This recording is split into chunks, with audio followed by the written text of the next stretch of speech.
தி டிபேட்க்கு எல்லாரையும் வரவேற்கிறோம். இப்போதைய டிஜிட்டல் உலகம் நமக்கு நிறைய ஆப்பர்ச்சுனிட்டிஸ் கொடுத்திருக்கு. ஆனா அதுக்காக நாம நம்ம கவனத்தை விலையா கொடுக்கறோமா? ஒவ்வொரு செகண்டும் சோஷியல் மீடியா, ஆப்ஸ், ஆட்ஸ்னு எல்லாமே நம்ம அட்டென்ஷனுக்காக போட்டி போடுது. இந்த போட்டியில நம்ம தோத்துட்டு இருக்கோமா? திபோத் மியூரிஸ் எழுதின டோபமீன் டீடாக்ஸ் புத்தகத்தோட சுருக்கம் இழந்த கவனத்தை மீட்க ஒரு வழியை காட்டுது. சோ இன்னைக்கு நம்ம விவாதிக்க போற கோர் கேள்வி இதுதான்.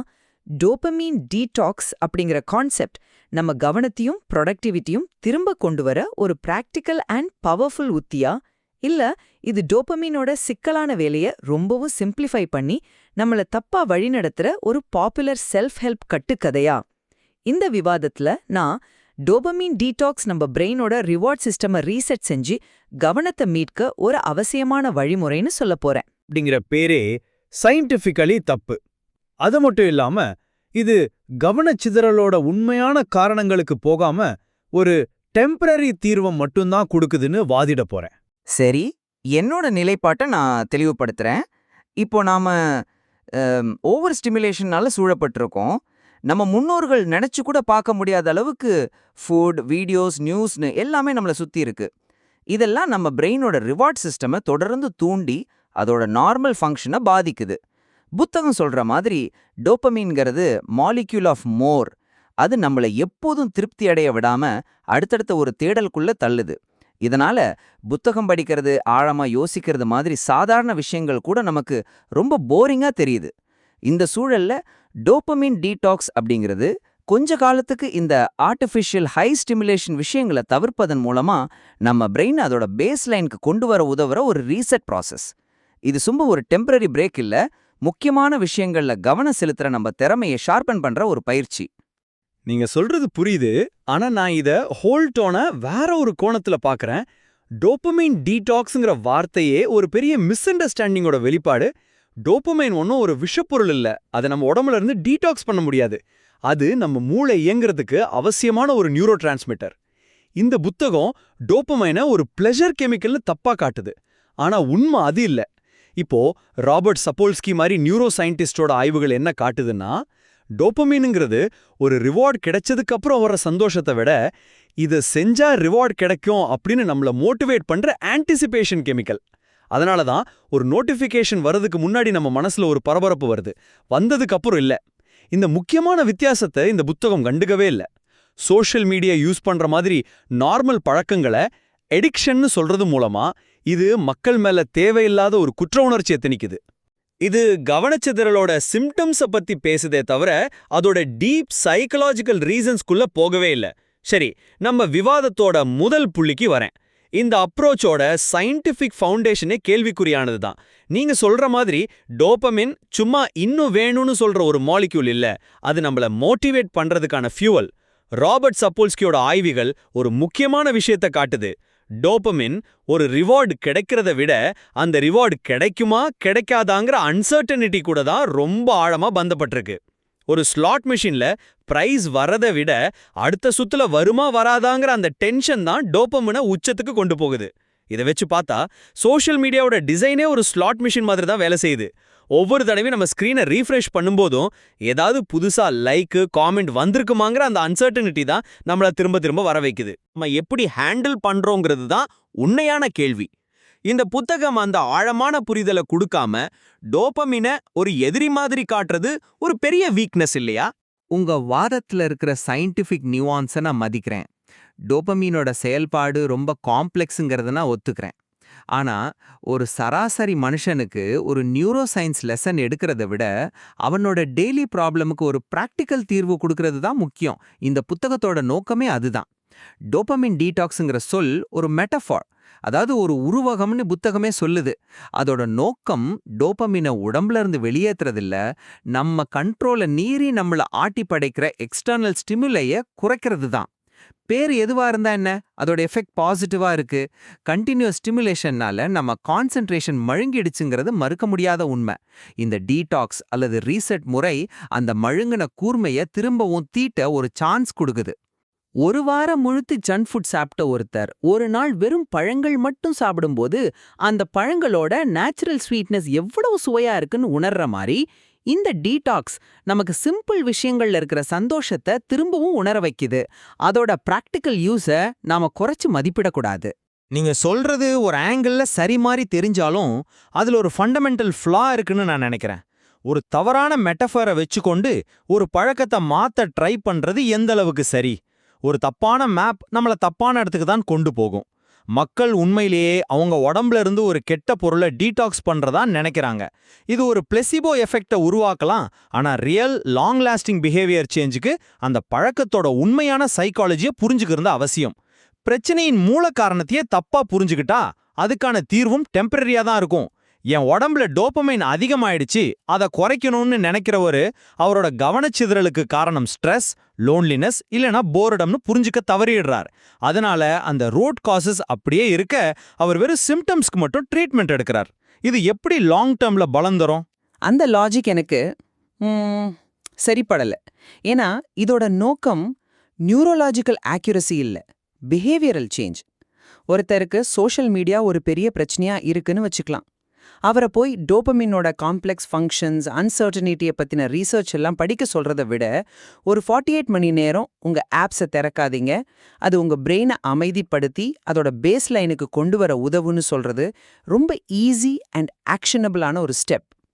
அந்த 48 மணி நேரத்தில் அவர் ஒரு புத்தகத்தை படிக்கலாம், ஃப்ரெண்ட்ஸ் கூட டைம் ஸ்பெண்ட் பண்ணலாம், இல்லை ஒரு புது ஸ்கில் கற்றுக்க ஆரம்பிக்கலாம். இந்த ஆக்டிவிட்டி அவருக்கு ஒரு புது பெர்ஸ்பெக்டிவை கொடுக்கும். அந்த எக்ஸ்பீரியன்ஸ்க்கு அப்புறம் சோஷியல் மீடியா மேல இருந்த அவரோட பார்வை மாறலாம். இங்க அந்த மெட்டஃபர் ஒரு பவர்ஃபுல் ஸ்டார்டிங் பாயிண்ட்டை வேலை செய்து ரிசல்ட் பாசிட்டிவா இருந்தா அந்த மெட்டஃபர் அதோட வேலையை செஞ்சிடுச்சுன்னு தானே அர்த்தம். இது என்ன நம்ம அடுத்த புள்ளிக்கு கொண்டு வருது? Dopamine hijacking. இந்த புத்தகம் ஒரு முக்கியமான உண்மையை வெளிச்சம் போட்டு காட்டுது. அதாவது நம்ம கவனச்சிதறல்ங்கிறது சும்மா நம்மளோட வீக்னஸ் இல்லை, அது பிளான் பண்ணி டிசைன் செய்யப்பட்டது. டெக் கம்பெனிஸும் மார்க்கெட்டர்ஸும் நியூரோ சயின்ஸை யூஸ் பண்ணி நம்மள அடிக்ட் ஆக்கக்கூடிய ப்ராடக்ட்ஸை உருவாக்குறாங்க. அந்த சோர்ஸ்லேயே தெளிவாக சொல்லியிருக்காங்க, மார்க்கெட்டர்ஸ் யூசர்ஸை அட்ராக்ட் பண்ணுற மாதிரி ஆப்ஸும் நோட்டிஃபிகேஷன்ஸோ டிசைன் பண்ணுறது மூலமா டோபமின்னால வர்ற நடத்தையை சுரண்டுறாங்கன்னு. அந்த red colour notification bubble, infinite scroll, சில நொடியில மறையிற ஸ்டோரிஸ், இதெல்லாம் நம்ம பிரெயினோட ரிவார்ட் சிஸ்டமை தூண்டி நம்மள திரும்ப திரும்ப வர வைக்கிறதுக்காகவே உருவாக்கப்பட்டது.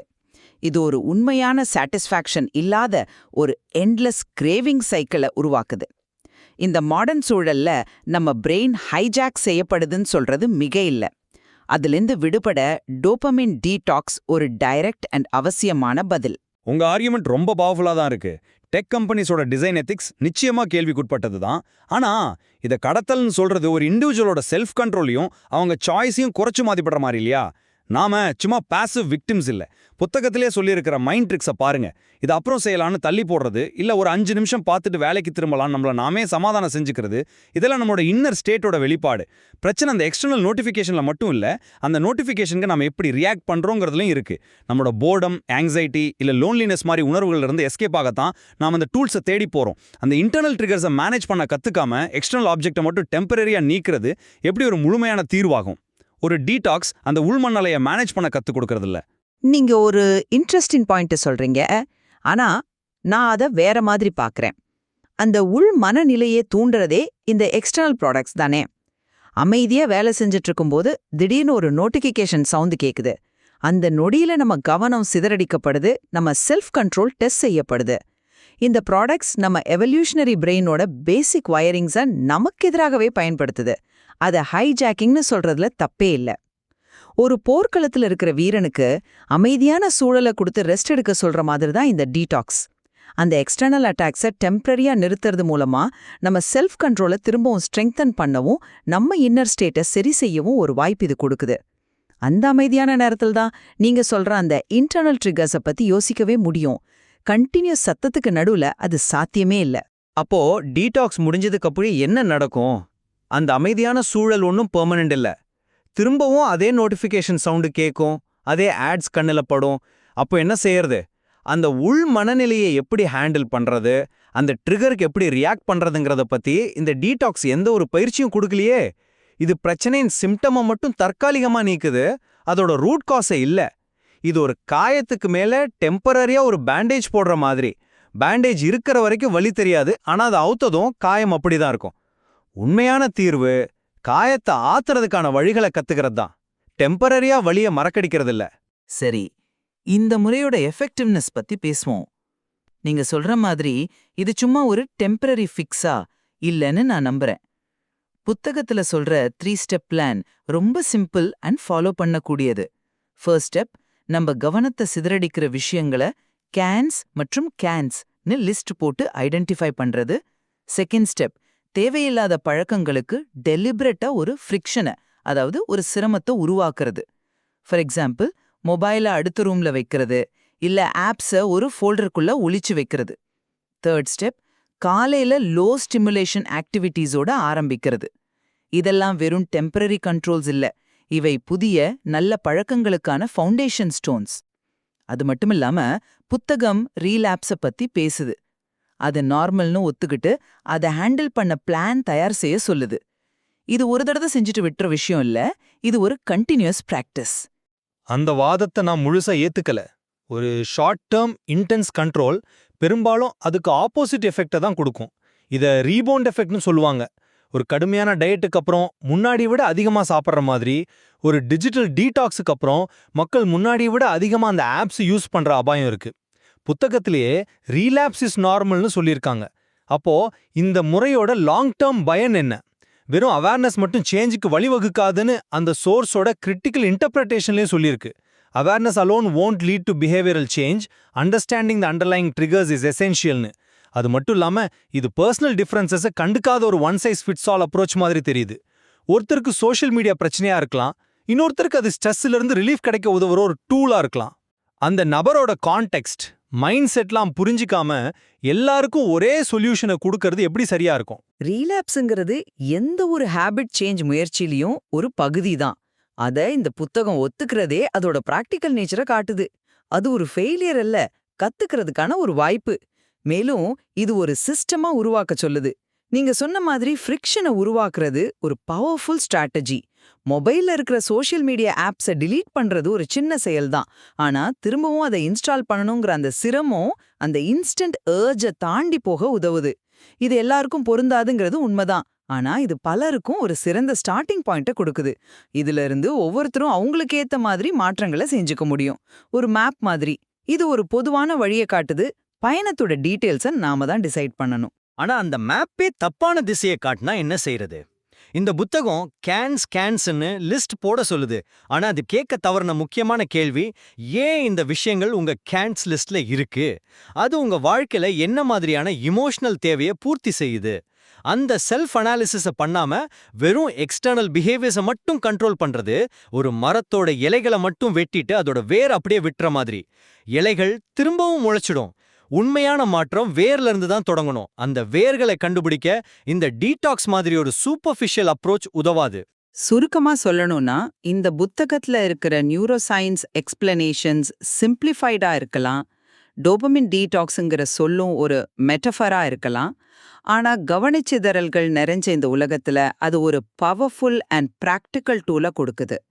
ஸ்டிமுலேஷனை வேணுமென்றே குறைக்கிறது மூலமா நம்ம மனசை தெளிவுபடுத்தி எது நமக்கு உண்மையிலேயே முக்கியம், எது லாங் டேர்ம் சாட்டிஸ்ஃபேக்ஷன் கொடுக்குங்கிறதுல கவனம் செலுத்த இது ஒரு ரேர் ஆப்பர்ச்சுனிட்டியை கொடுக்குது.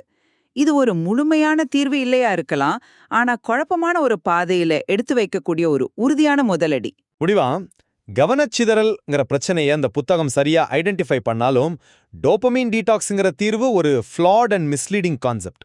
இது பிரெயின் சயின்ஸை ரொம்ப சிம்பிளிஃபை பண்ணுது, மக்களோட பழக்கங்கள் மேல தேவையில்லாத லேபிள்ஸை ஒட்டுது. மேலும் ஒரு டெம்பரரி கடுமையான கண்ட்ரோலை முன்மொழிவதன் மூலமா இது லாங் லாஸ்டிங் சேஞ்சுக்கு வழிவகுக்காது. எக்ஸ்டர்னல் ட்ரிகர்ஸ் அவாய்ட் பண்றதை விட நம்ம இன்டர்னல் ட்ரிகர்ஸை புரிஞ்சுக்கிட்டு கான்ஷியஸ்லி புது பழக்கங்களை உருவாக்குறது தான் சிறந்த நீடித்த வழி. இது டெம்பரரி அவாய்டன்ஸ் பத்தினது இல்ல, மைண்ட்ஃபுல் லிவிங்கை உருவாக்குறத பத்தினது. இந்த 2 பெர்ஸ்பெக்டிவ்ஸையும் பார்க்கும்போது இந்த டிஜிட்டல் ஏஜ்ல கவனத்தை மேனேஜ் பண்றது எவ்வளோ காம்ப்ளெக்ஸான விஷயம்னு தெளிவா தெரியுது. ஆமா, அல்டிமேட்லி கேள்வி என்னன்னா, நாம இந்த ஸ்டிமுலேஷன்ஸோட பாசிவ் கன்சியூமர்ஸா இருக்க போறோமா, இல்ல நம்ம கவனத்தோட ஆக்டிவ் ஆர்கிடெக்ட்ஸா மாற போறோமாங்கிறது தான். இந்த புத்தகத்தோட ஆதாரங்கள்ல இருந்து இந்த ஆழமான கேள்வியை பத்தி ஆராய இன்னும் நிறைய விஷயங்கள் இருக்குங்கிறது மட்டும் நிச்சயம்.